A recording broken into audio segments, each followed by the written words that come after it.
En este tiempo, apartados delante de ti, en consagración, Señor, en adoración, para que tu Espíritu, Señor, sople aliento de vida a estos huesos secos de la casa de Efraín, Señor.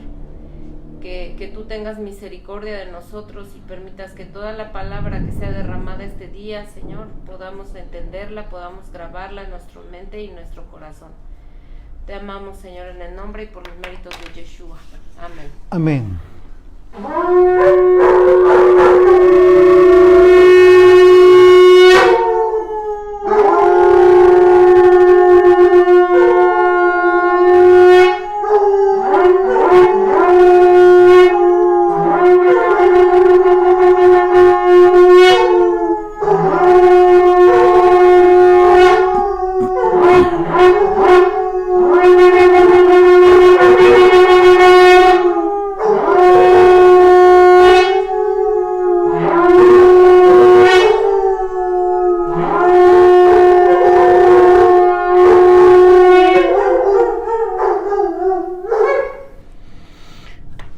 Bien, vamos a comenzar. Les pido por favor que me acompañen en sus Biblias en el capítulo 10, porque vamos a retomar solamente los versículos del 8 al 12 para tomar contexto en relación al capítulo 11, ya que el capítulo 11 tiene que ver con el tema de la desobediencia, la decisión que tomaron los hombres para crearse un nombre, etcétera, etcétera. Pero es muy importante retomar el contexto desde estos versículos, de los versículos 8 al 12 de Génesis 10, porque es muy importante considerar estas dos ciudades en donde Nimrod llevó a cabo actividades muy importantes que tendrían repercusiones a nivel profético y a nivel de esclavitud, de cautividad en el pueblo de Israel. Ok, dice el versículo 8, y Cus engendró a Nimrod, quien llegó a ser el primer poderoso en la tierra. Por favor, subrayen la palabra poderoso, porque vamos a hacer una relación en base a los conceptos etimológicos, para darnos una idea de la gran importancia que tiene para nosotros considerar la persona de Nimrod y todo lo que ello implica. Poderoso en la tierra. Este fue vigoroso, otra palabra, la palabra vigoroso y la palabra cazador también, subrayen por favor. Vayan buscándolas en sus Strongs para que vayan conmigo haciendo este análisis. Este fue vigoroso cazador delante del Señor, por lo cual se dice, así como Nimrod, vigoroso cazador delante de Yud-Hei Vab-Hei. Y fue el comienzo de su reino Babel, Erech y Akkad y Calne en la tierra de Sinar.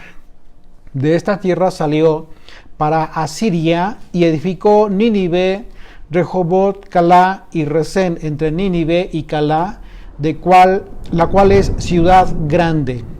Vamos a ver si no se nos va la luz. Está relampagueando por acá, por Cuernavaca, y se viene una tormenta eléctrica muy fuerte al parecer, pero bueno, esperemos que nos permita terminar el estudio. Bien, Nimrod fue el primero en establecer reinos, como aquí, desde aquí se nos está anunciando en la escritura. Esto ocurrió en 2 etapas. Es muy importante que consideremos esta separación y estas dos ciudades. La primera etapa tuvo lugar en la llanura de Sinar, donde eventualmente se construiría la Torre de Babel. La primera ciudad de su reino fue Babilonia, y hay que considerar el concepto de Babilonia, porque ya todos ustedes lo saben, su concepto más simple, más elemental, tiene que ver con confusión, el tema de la confusión del hombre. Por lo tanto, Nimrod estableció la semilla de cautividad ahí en Babilonia. Es decir, si nosotros consideramos que Babilonia fue el reino que llevó cautivo a Judá, ¿sí?, en el tiempo de Daniel, entonces es de alguna manera tiene mucho que ver el tema de Nimrod. ¿Por qué? Porque ahí fue donde se estableció esta ciudad muy importante y este imperio comenzó a generarse. Ok. Ya en el libro de Apocalipsis también tenemos una referencia muy importante en relación a Babilonia, que Juan lo equipara de acuerdo a la visión que se le da en respecto a la cuarta bestia que se le reveló a Daniel, ¿ok?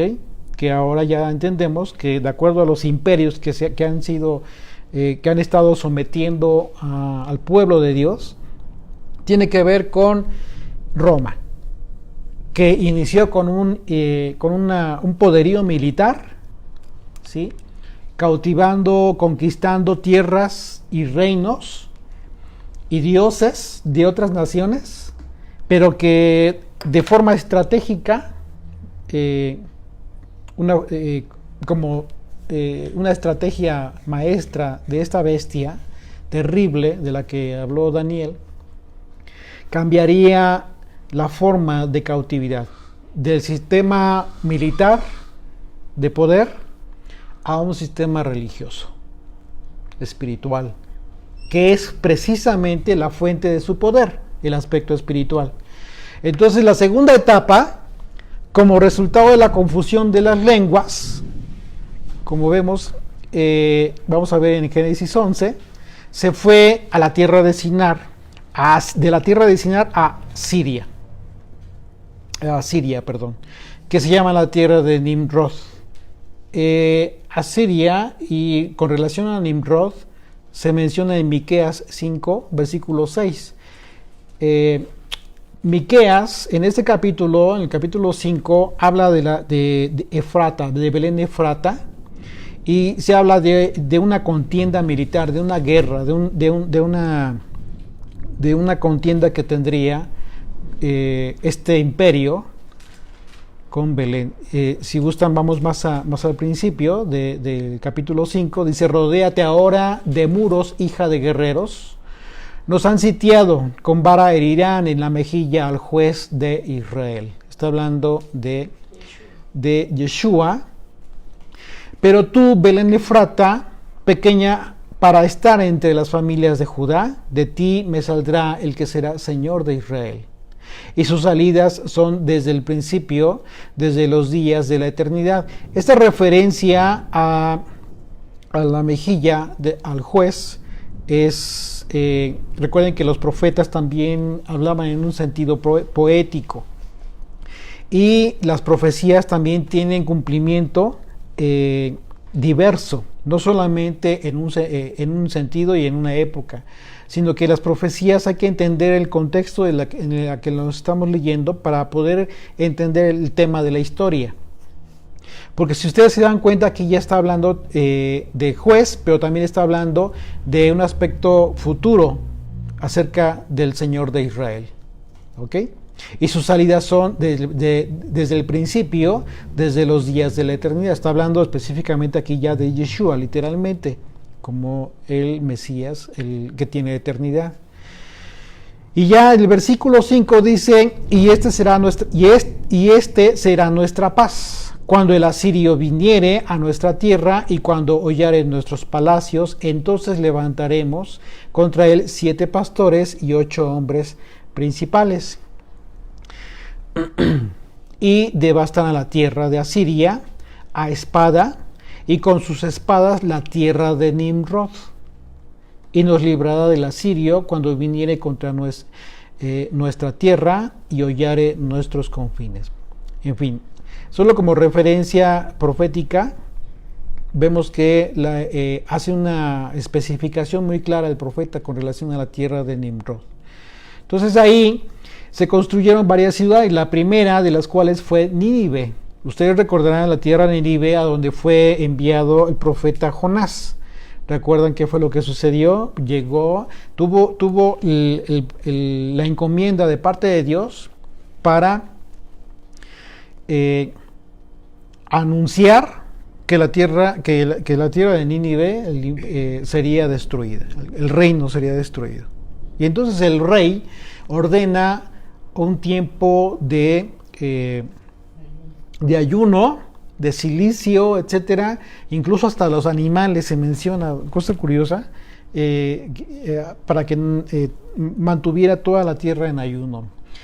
Se humilló el rey y toda Nínive, y el Señor se compadeció, y efectivamente esa fue la molestia de Jonás, porque sabía de la misericordia de Dios. Pero bueno, la molestia de Jonás tiene que ver precisamente con que esta capital de este imperio tendría un propósito adverso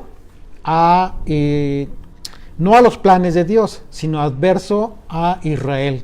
¿Por qué? Porque precisamente Asiria, en el año 722 antes de Yeshua, iba a invadir y se los iba a llevar cautivos a quienes, a las 10 tribus del norte, que estaban apostadas en el norte, por juicio del Señor. Ok. En este sentido, los dos imperios, entonces, de los que estamos hablando, Asiria y Babilonia, fueron los causantes del cautiverio de la tierra del norte de Israel, de las 10 tribus del norte, y la tierra del sur, uno y otro, es decir, Asiria con relación al norte, y Judá Babilonia, que se llevó cautivo al pueblo judío. Ahora bien, estamos hablando de cautividad, y el asunto es que ahorita vamos a analizar unos conceptos que nos van a dar un panorama acerca de las cualidades o características de Nimrod, que tuvo ese propósito, el propósito de cautivar desde ese momento, desde su tiempo, con un propósito adverso al plan de Dios, a la instrucción de Dios. Ok, dice la escritura que Nimrod fue poderoso de la tierra y vigoroso cazador delante del Señor. La palabra poderoso en el hebreo es la palabra gibor, y es la misma palabra que se usa para vigoroso. ¿Ok? Pero es la misma palabra que se usa tanto para poderoso como para vigoroso. Y se traduce como guerrero, como tirano, o incluso se traduce como gigante. Aquí ya van a comenzar a conectar con los estudios que hemos tenido de Génesis en los capítulos anteriores. ¿Ok? Bien. Y estamos hablando de un espíritu, estamos hablando de un aspecto espiritual que estaba sobre este hombre, ¿ok? Bien, dice, entonces, el aspecto de los conceptos es muy importante aquí, porque por otro lado, la palabra cazador, en su raíz etimológica, es la palabra hebrea tsud, T-S-U-D, que significa atrapar a un animal. Pongan atención aquí. Tal cual. Pero en el hebreo también puede ser usada para describir esta palabra, para describir figurativamente a alguien que atrapa hombres. Es decir, cazador de hombres o cazador de las almas de los hombres.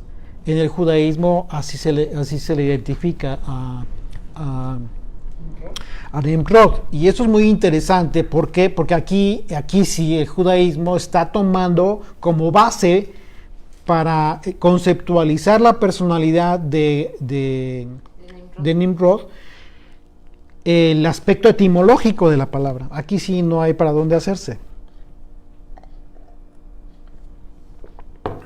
En ese sentido vemos que es la palabra hebrea que se usa para describir las palabras tanto poderoso como cazador. también es usada para describir a los seres que fueron engendrados cuando los seres angelicales que se describen en Génesis 6 se mezclaban con las mujeres humanas. ¿Ya se dieron cuenta?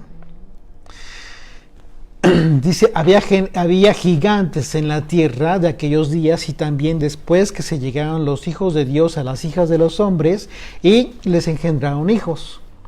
Estos fueron los valientes que desde la antigüedad fueron varones de renombre. Si tú te regresas a Génesis 6 y lees este versículo, entonces tú te vas a decir, bueno, si tú lo lees tal cual, estos fueron valientes que desde la antigüedad fueron varones de renombre.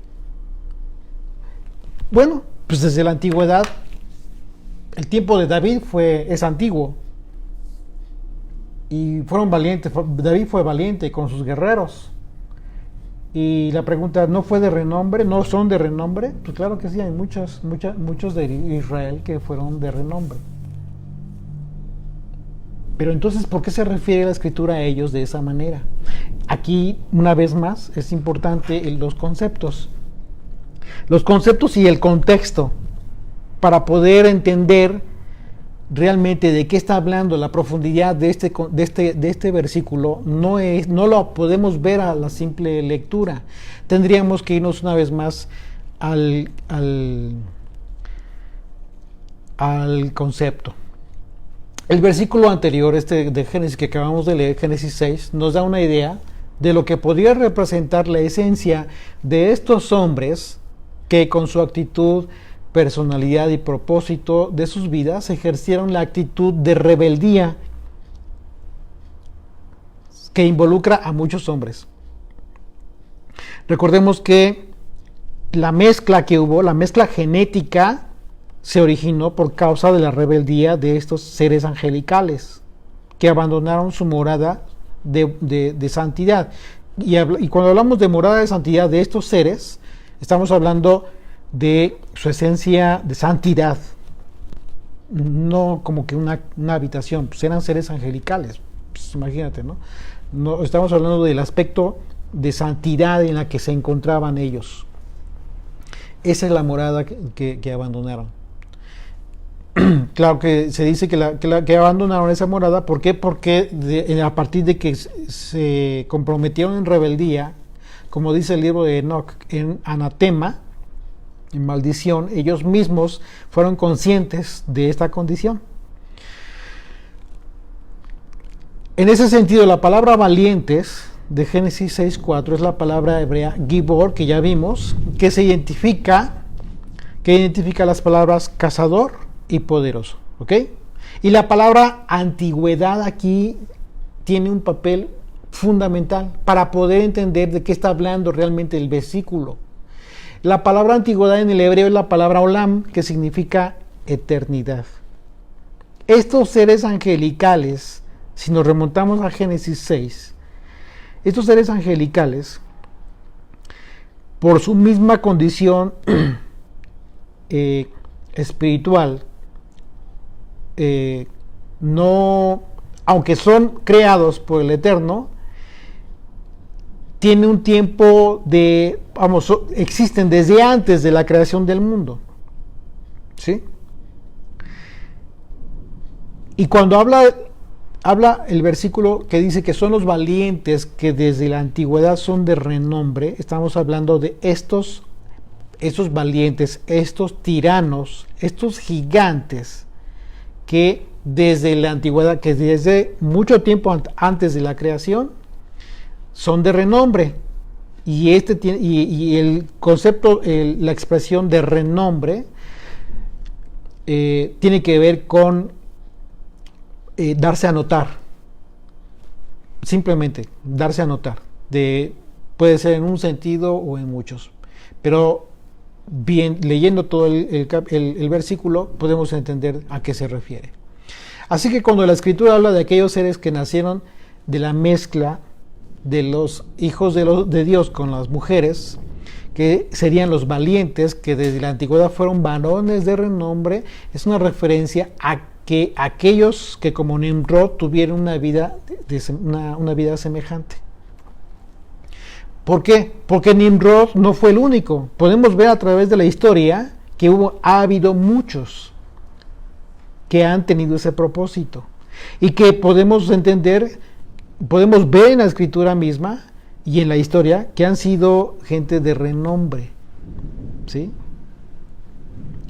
Guerreros muy famosos, por ejemplo, en la historia de los imperios de Grecia, por ejemplo, ¿no? De Roma mismo, en fin. De manera que cuando la escritura dice que Nimrod fue el primer poderoso de la tierra, entonces tiene todo el sentido la expresión. Si entendemos que se trata de un ser que en el espíritu traía ya la esencia de aquella maldad. Y podemos entender que tiene todo el sentido cuando leemos que Nimrod fue un vigoroso cazador delante de Dios. Ya que si consideramos que en realidad la expresión se refiere a que fue un cazador de hombres, estamos hablando de cautividad, ¿sí? Por haber sido cazados. Obviamente no estamos hablando de cómo se caza un animal. ¿Cómo podrías tú entender este espíritu hoy en día? Cautivador para hombres. Cautiva la mente de los hombres, el corazón de los hombres. Ok. O sea, exactamente. La cautividad, estamos hablando entonces de la cautividad de las almas de los hombres, que siguen un liderazgo, que en aquel entonces pues, fue a Nimrod.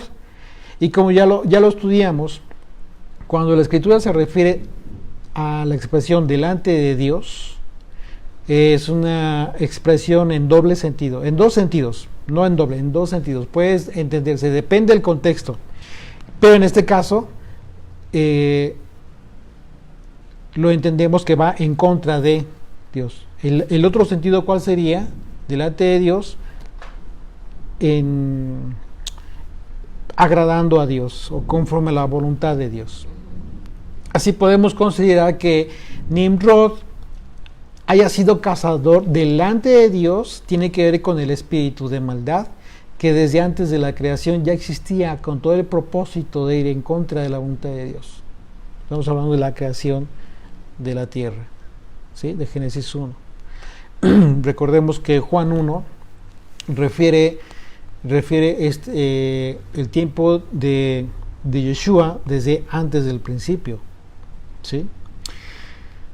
Entonces la analogía de Nimrod que podemos ver en la Biblia tiene que ver de forma directa con la manifestación del inicuo, ¿sí? Para poder entender esto, acompáñenme por favor a 2 de Tesalonicenses.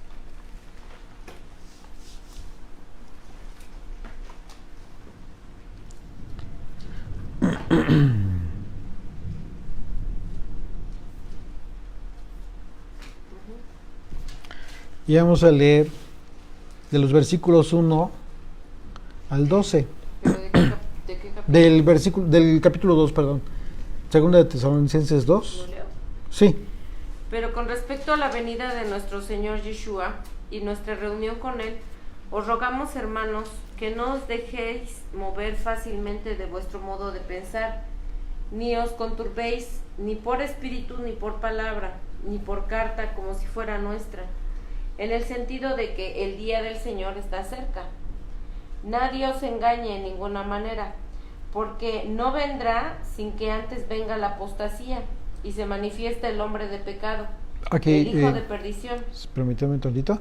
Aquí la apostasía, ustedes también ya lo saben, tiene que ver con la apostasía, es tal cual en el griego, es la palabra apostasía tal cual, y que tiene que ver con se traduce como deserción de la verdad, el alejarse de la verdad. Y en este sentido Pablo está hablando de aquellos o ese espíritu que tenía el propósito de engañar, de cautivar, para que el hombre se aleje de la verdad. Y si estamos hablando de Pablo, les está advirtiendo para ir en contra de la ley, en contra de lo que ya está establecido, de la palabra de Dios. Eso es lo que es apostasía, que es precisamente lo que sucedió con las tribus del norte. Las 10 tribus del norte cayeron en apostasía y por eso vino el juicio. Es decir, ellos se crearon, fueron en contra de la voluntad de Dios, se crearon otra ciudad, ya no fueron a Jerusalén, se crearon otro sacerdocio, se crearon otros templos, etcétera, etcétera. Todo un ritual, un culto religioso separado de la verdad, del original, conforme el Señor lo dispuso. Esa es la apostasía en sí. El alejarse de la verdad, separarse de la ley. Sí. El cual se opone y se levanta contra todo lo que se llama Dios o es objeto de culto, tanto que se sienta en el templo de Dios como Dios, haciéndose pasar por Dios. ¿No os acordáis que cuando yo estaba todavía con vosotros os decía esto? Y ahora vosotros sabéis lo que lo detiene, a fin de que a su debido tiempo se manifieste. Porque ya está en acción el misterio de la iniquidad, solo que hay quien al presente lo detiene hasta que él a su vez se ha quitado de en medio. Ok, la palabra iniquidad también complementa el término de la apostasía, porque la iniquidad tiene que ver directamente con violación de la ley, con estar en contra, literalmente en contra de la ley o fuera de la ley. Sí. Y entonces se manifestará aquel inicuo, a quien el Señor matará con el espíritu de su boca y destruirá con el resplandor de su venida. Inicuo, cuyo advenimiento es por obra de Satanás, con gran poder y señales y prodigios mentirosos, y con todo engaño de iniquidad para los que se pierden, por cuanto no recibieron el amor de la verdad para ser salvos. Por esto, Dios les envía un poder engañoso para que crean la mentira, a fin de que sean condenados todos los que no creyeron a la verdad, sino que se complacieron en la injusticia. Ok. Si se dan cuenta, Pablo está hablando de este espíritu que el Señor a propósito permite que obre en aquellos que no creen. Es decir, los afirma en la negación. Y eso es lo peligroso, ese es el problema de aquellos que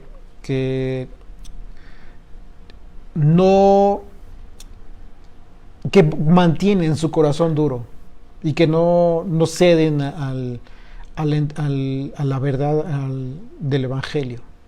Y bueno, eso es algo muy común.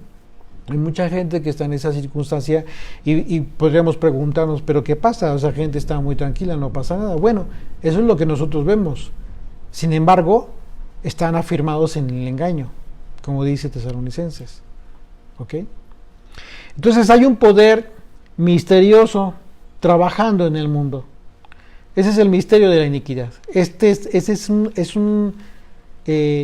algo que Dios está permitiendo que opere en todo el mundo.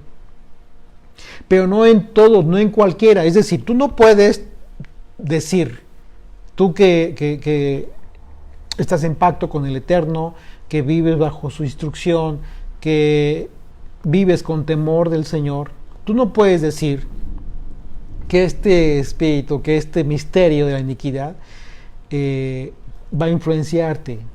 ¿Por qué? Porque esto no tiene sentido.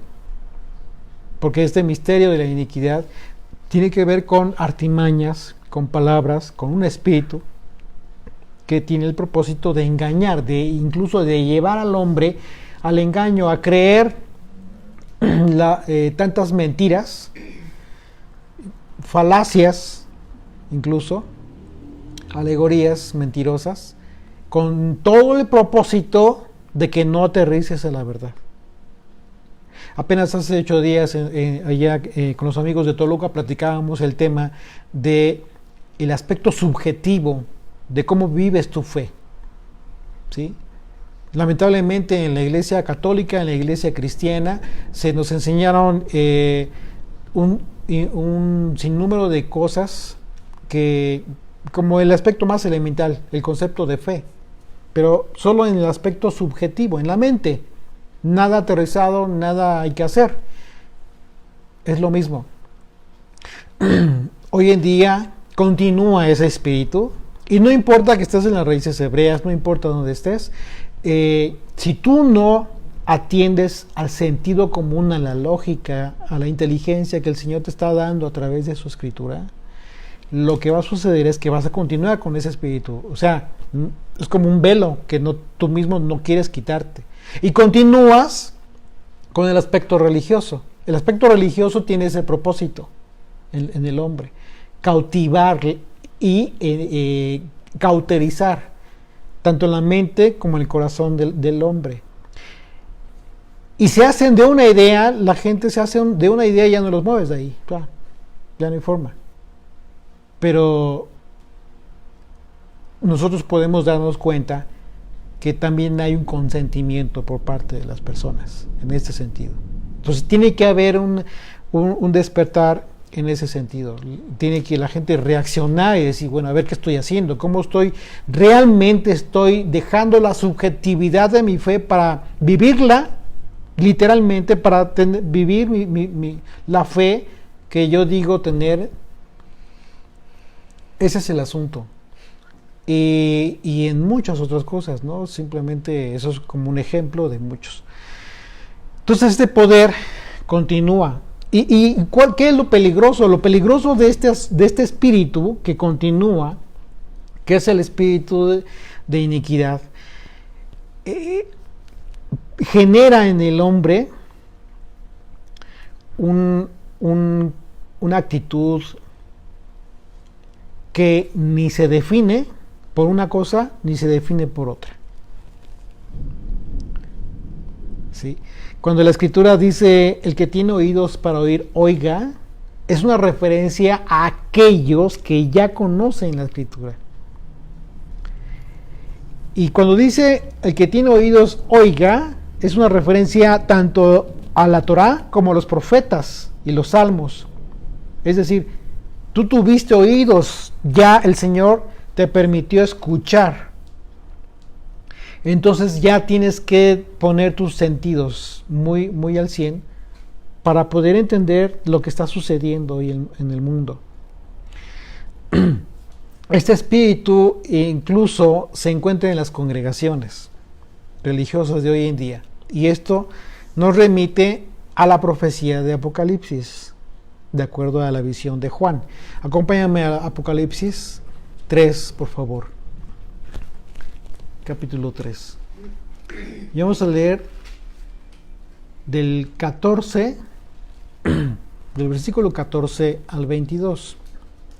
Dice, y escribe al ángel de la iglesia en la Odisea.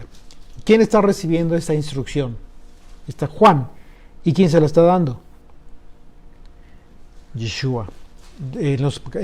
Al principio, nosotros podemos ver cómo es que es una referencia clara a Yeshua. He aquí el amén, el testigo fiel y verdadero, el principio de la creación de Dios, dice esto: yo conozco tus obras, que ni eres frío ni caliente. ¿Qué significa esto? Sí, claro, que eres tibio. Ok. Acabamos de encontrar una gran definición nueva.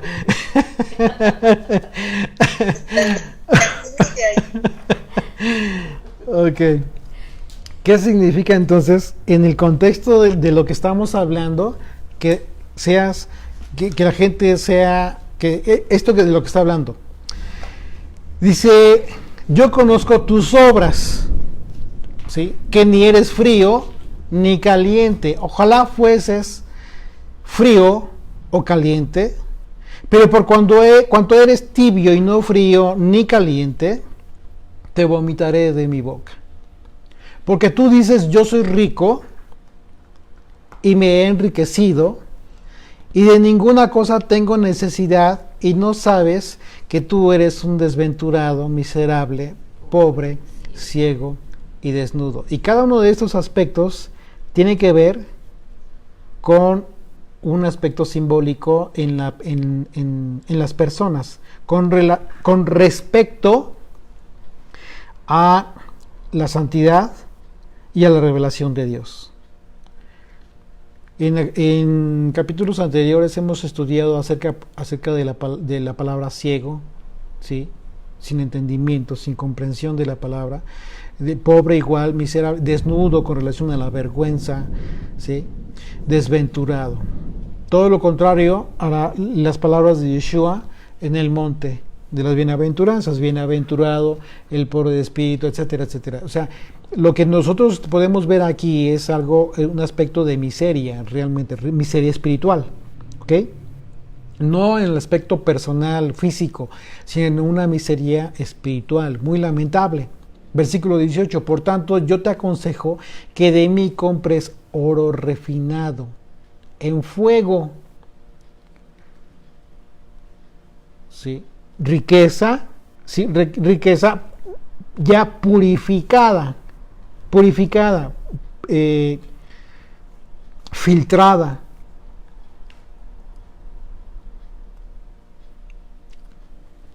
para que seas rico. ¿De qué está hablando? No está hablando de aspecto monetario, de aspecto físico. Es que aquí dice que de mí compres. Exactamente. Se está hablando de la revelación. De mí compres. Así es. La revelación, exacto. Lo que es la palabra revelada es el oro, que está diciendo refinado. Exactamente, la mayor riqueza que pueda haber, pero dice refinado en oro.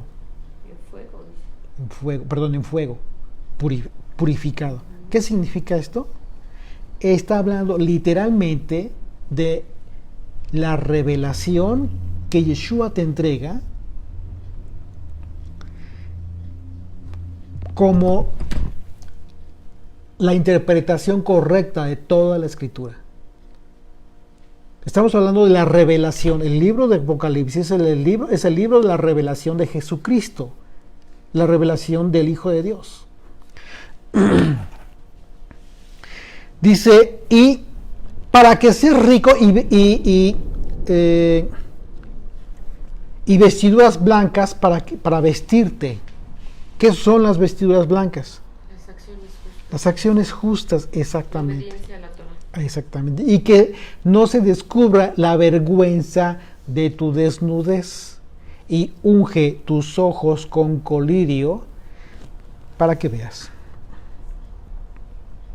Está hablando no de una visión física. Tiene que ver con todo el aspecto espiritual de tu vida, que está conectado, de acuerdo a estas palabras del Señor, de Yeshua, con la revelación que Él mismo te va a entregar a ti. Dice, compra de mí oro refinado. Es decir, lo más sagrado, lo más rico que pueda haber en el mundo. Y eso te lo va a entregar el Señor. Pero comienza diciendo, hablando de una acusación, de un juicio, diciendo, lamentablemente, estás en ese espíritu que no te permite ni ser frío ni ser caliente, sino que andas así como a medias tintas, coqueteando con lo que es, con lo que no es. Y estos versículos son tan duros, tan penetrantes, a grado de que uno tiene que entender perfectamente que quien lo está diciendo es Yeshua, el Hijo de Dios. Es como un reclamo de decir, lamentablemente no recibiste de mí. Tú dices que recibiste de mí por cuanto que andabas tibio, pero realmente no fuiste caliente, y yo necesitaba que hirvieras, que saliera fuego de ti, que fueras purificado, que fueras bautizado en fuego, para que yo pudiera entregarte este oro, esta revelación. Pero por cuanto no hiciste eso, sino que simplemente en ocasiones, o poco, y en ocasiones recibías de alguien más, o de otros señores, entonces eres un tibio, y yo te voy a vomitar de mi boca. Qué duro, ¿eh? Y lo peor de todo es de que pensaba que era rico. Exactamente. Entonces, está hablándole a una iglesia, pero el asunto es que cualquiera podríamos estar en estas condiciones. Cualquiera podríamos estar en esta condición. O sea, por eso es fundamental entender el espíritu que hoy se está moviendo en todo el mundo. Siéntate, por favor. Los tiempos en que vivimos son tiempos de oscuridad. ¿Estás de acuerdo? Pero algo como si fuera el crepúsculo. ¿Sí defines lo que es el crepúsculo? ¿Qué es el crepúsculo? No la película, no la película esa. Ya va a amanecer, ¿no? Cuando ya va a amanecer, que está pardeando ahí, apenas saliendo el sol. Es un punto en el que, como de transición, ¿sí? Pudieras tú verlo como un momento misterioso, el momento misterioso del día.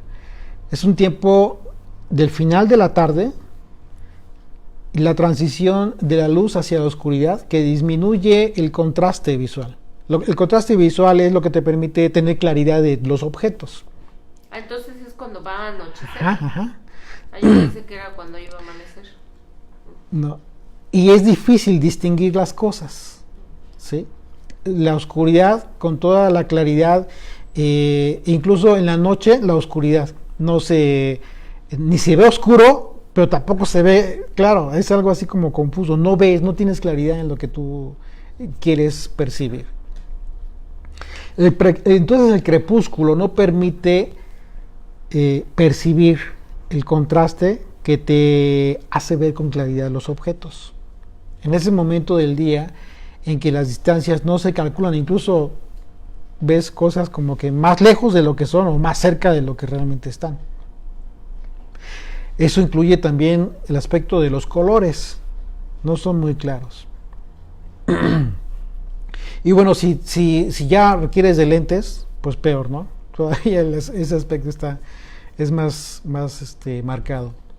Entonces este estado es justo la condición espiritual. Tú, lo puedes ver así. Es el aspecto espiritual, es una analogía del aspecto espiritual de las personas que no están ni en la luz ni en la oscuridad.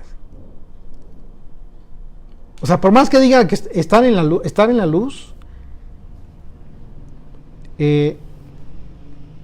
por cuanto no eres caliente, pues entonces no estás en la luz. Es así.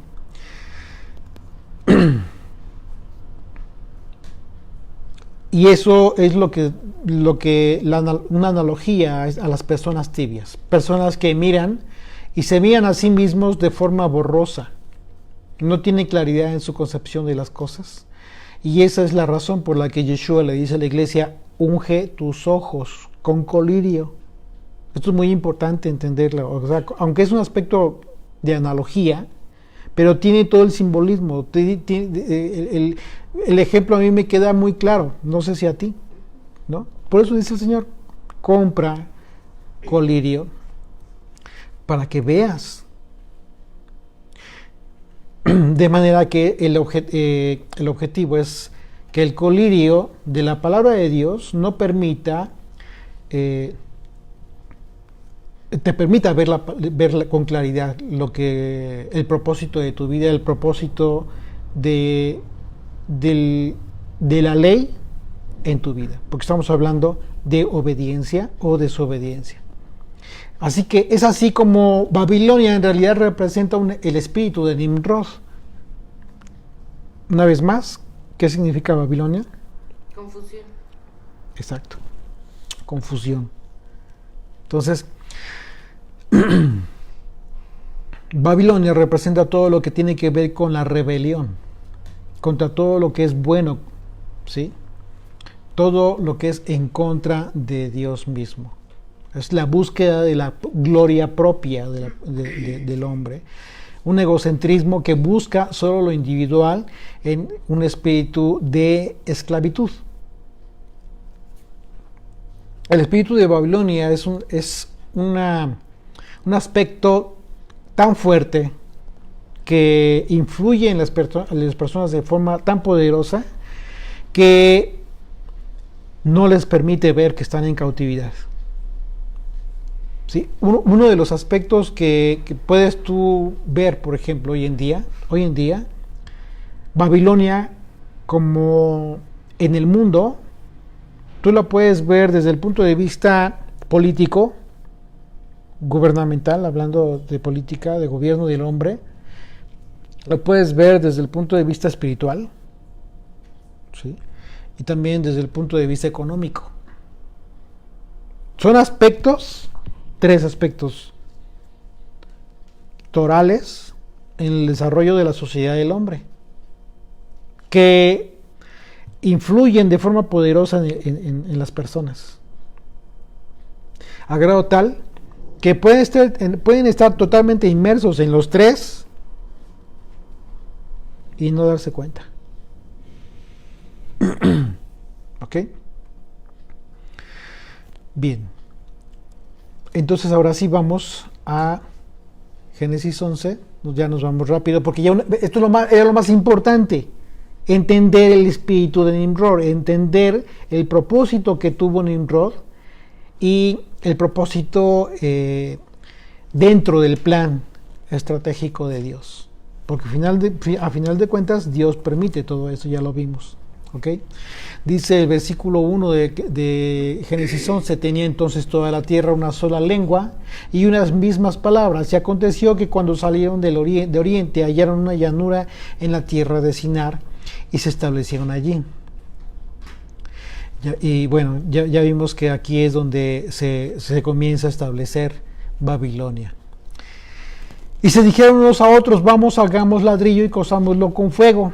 Y les sirvió el ladrillo en lugar de piedra y el asfalto en lugar de mezcla.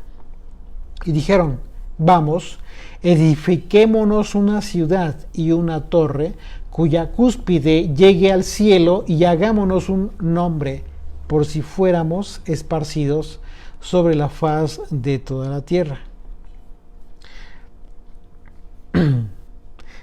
La expresión hagámonos un nombre aquí es el aspecto fundamental de este texto. El nombre, por principio de cuentas, representa la autoridad y gobierno, ¿sí? Representa los atributos, en este caso, y en otro aspecto, los atributos y enseñanza. Cuando hablamos en el nombre de Yeshua, es una referencia muy clara a 2 cosas. A que quien lo dice es por cuanto que vive bajo el gobierno de su enseñanza. Y 2,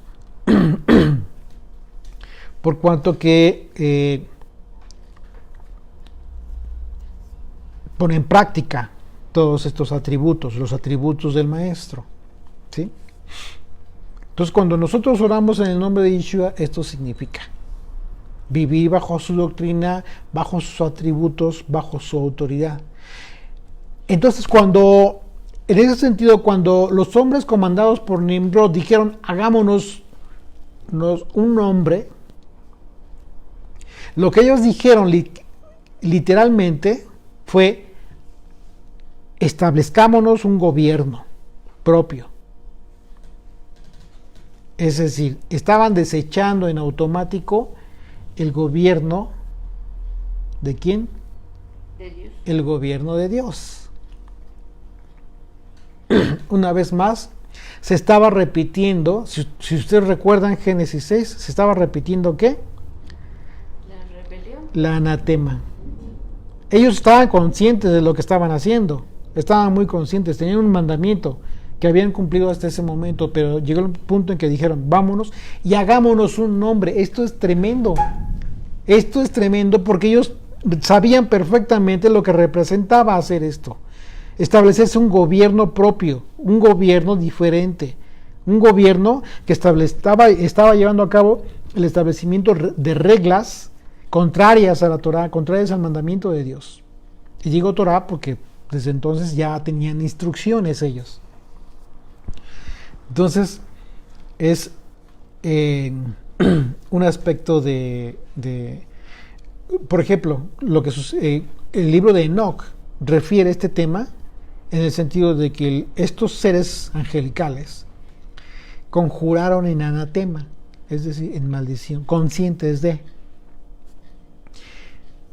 Así es de que aquí empieza a operar de forma importantísima el espíritu de Nimrod, con el propósito de cautivar las almas de los hombres.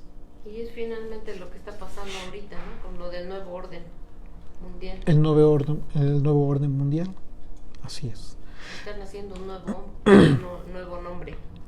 Sí, sí. Y como ese movimiento pueden surgir muchos, pero todos, a final de cuentas, están esperando el surgimiento del anticristo, el surgimiento de aquel que se va a levantar con el poder de Nimrod, con todos estos aspectos, tanto político, económico, social, religioso.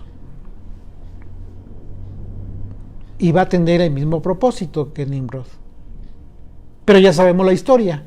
¿Por qué? Porque las profecías son cíclicas. Sí. Y en ese sentido sabemos lo que va a suceder. Una vez más, como si el Señor dijera, descendamos y confundamos. Pero en aquel entonces no. En aquel entonces será, descendamos y acabemos con la serpiente.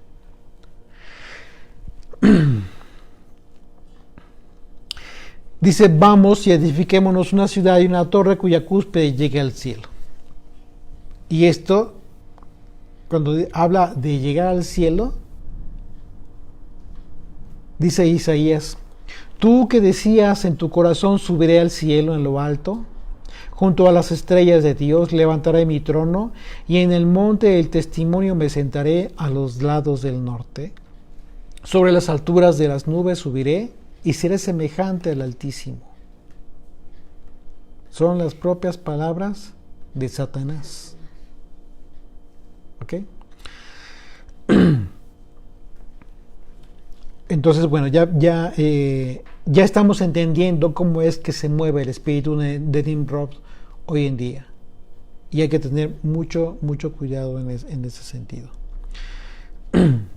Más nos conviene entonces no ser tibios, sino calientes en el sentido de mantenernos con ese fuego abrasador, dentro de ese fuego abrasador de la palabra de Dios, y no cesar, y no dejar que las circunstancias externas impliquen un movernos de la condición en la que nos encontramos. Sin movernos, sí, pero en el sentido positivo y no negativo. Verso 5, y descendió el Señor para ver la ciudad y la torre que edificaban los hijos de los hombres. Y dijo el Señor, he aquí, el pueblo es uno, y todos estos tienen un solo lenguaje. Literalmente, todo el mundo se entendía, no había idiomas, no había ese problema. Y han comenzado la obra y nada les hará desistir ahora de lo que han pensado hacer. Ahora pues, descendamos y confundamos allí su lengua para que ninguno entienda el habla de su compañero. Una vez más, el Señor dijo, descendamos. Entonces, Dios habla en plural, y esto ya lo sabemos. ¿Por qué? Porque habla con su Hijo. Porque habla con el Hijo, porque habla con Yeshua.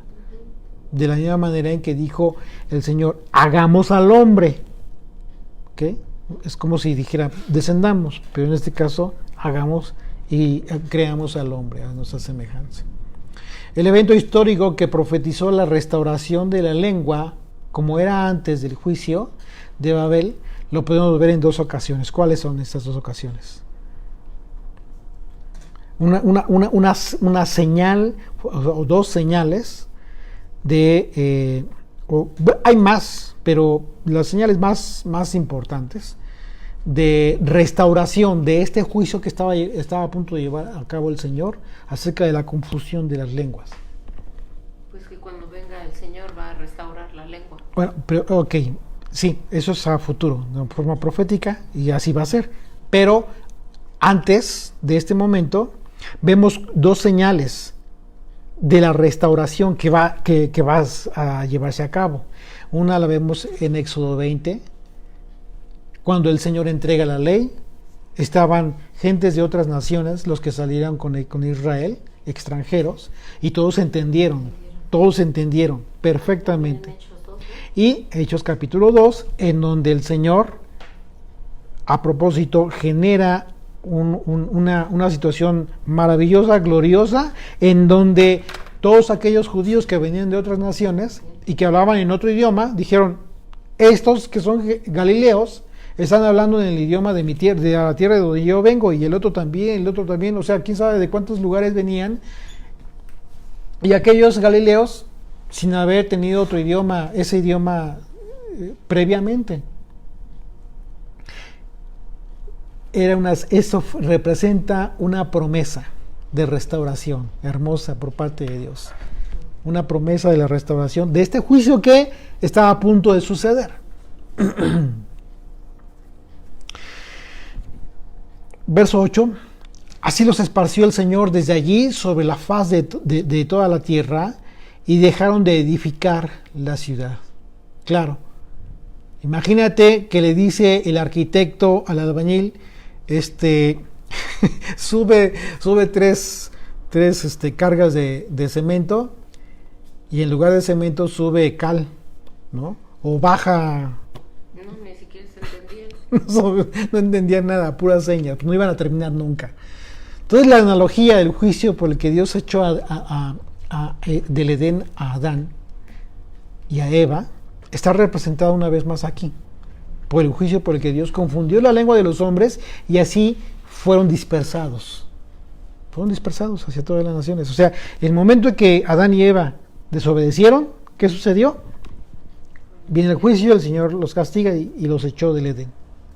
Aquí una vez más se repite la historia con todo el pueblo, con todas las naciones que estaban representadas aquí.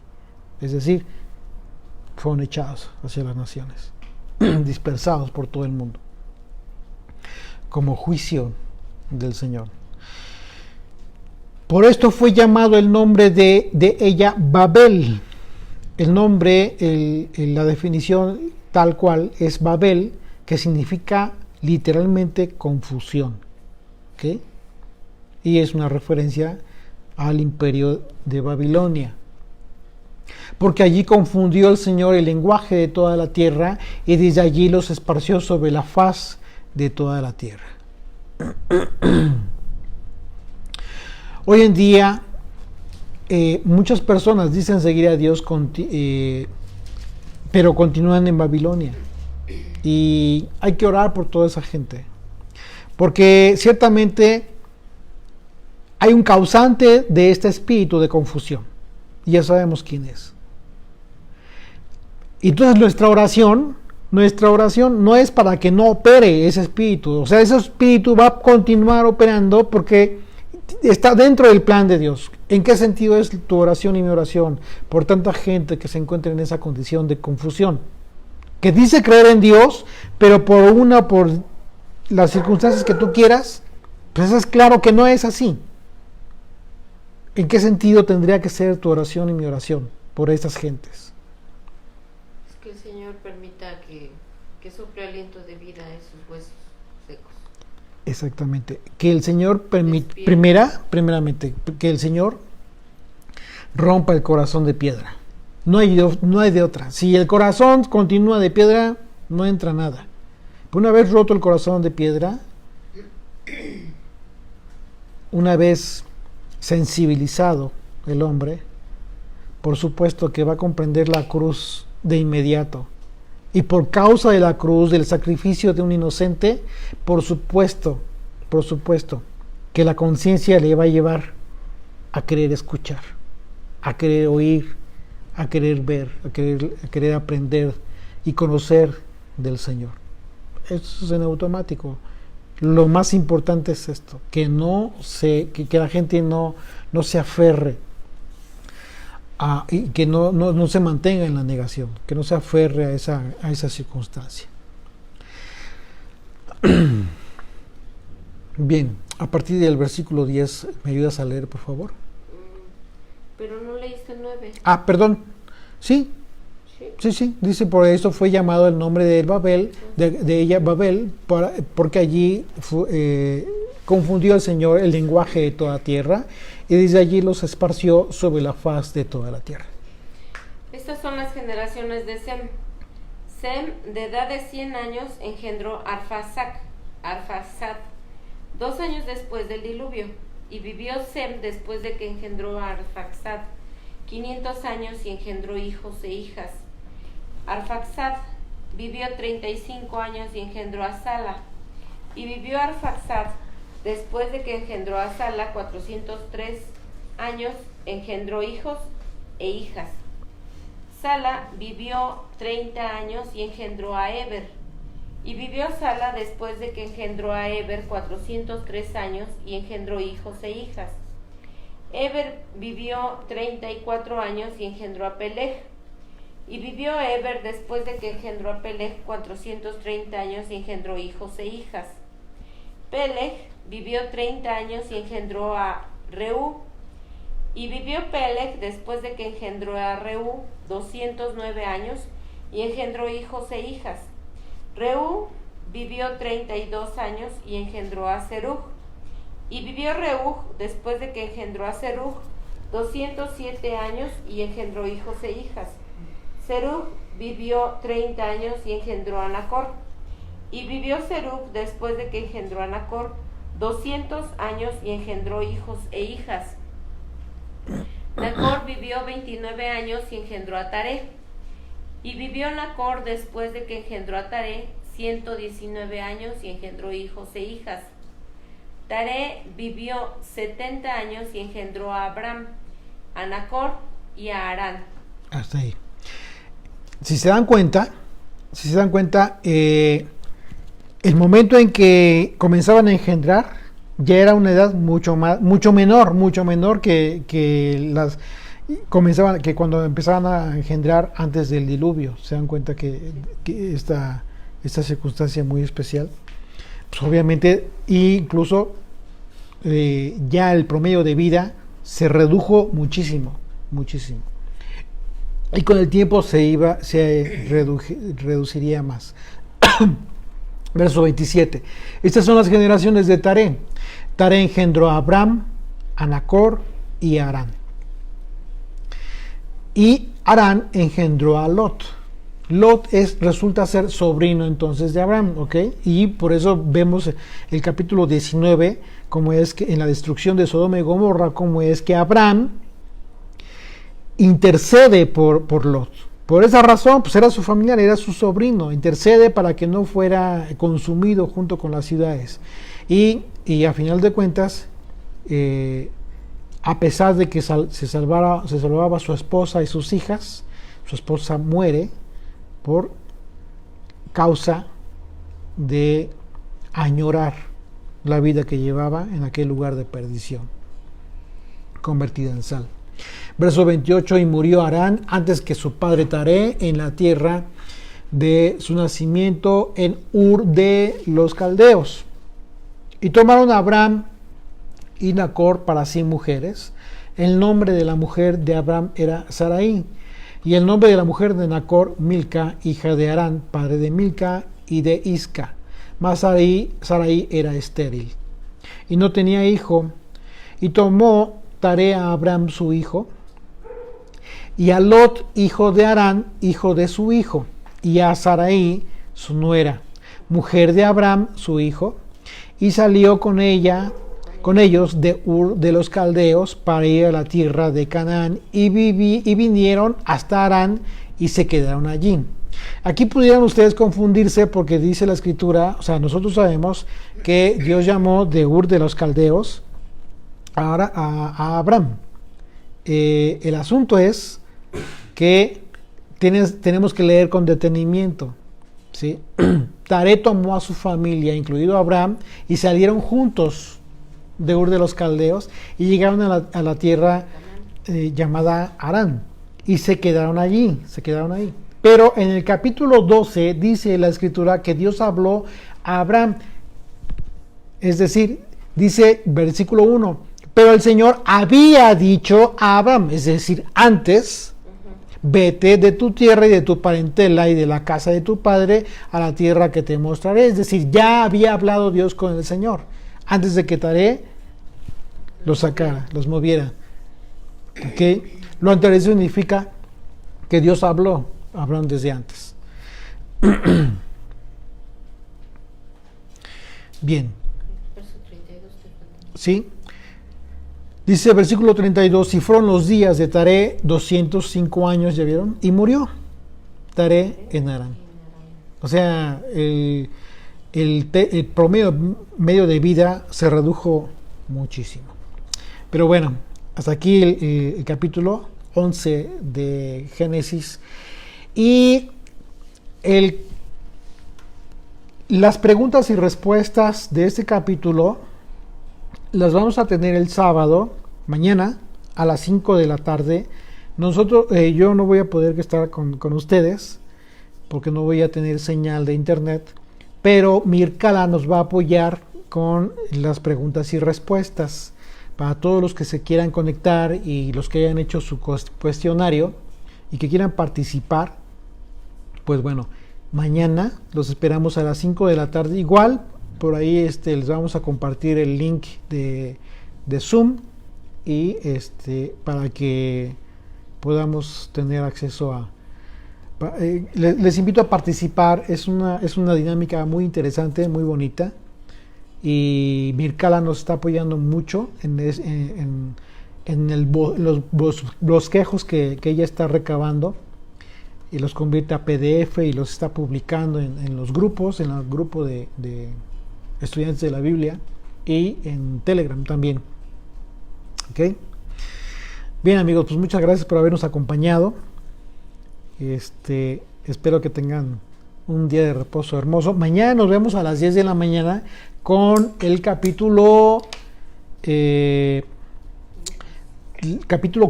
de Lucas, que tiene que ver con la tentación del Hijo de Dios.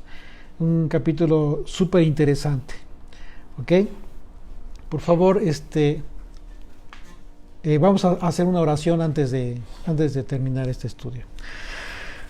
Bendito Rey, gracias por la oportunidad de congregarnos, gracias por este hermoso privilegio que nos das de poder recibir tu día de reposo, de poder apartarlo, consagrarlo, Señor. Gracias por la oportunidad de compartir lo que estamos aprendiendo de tu palabra, Señor, como estudiantes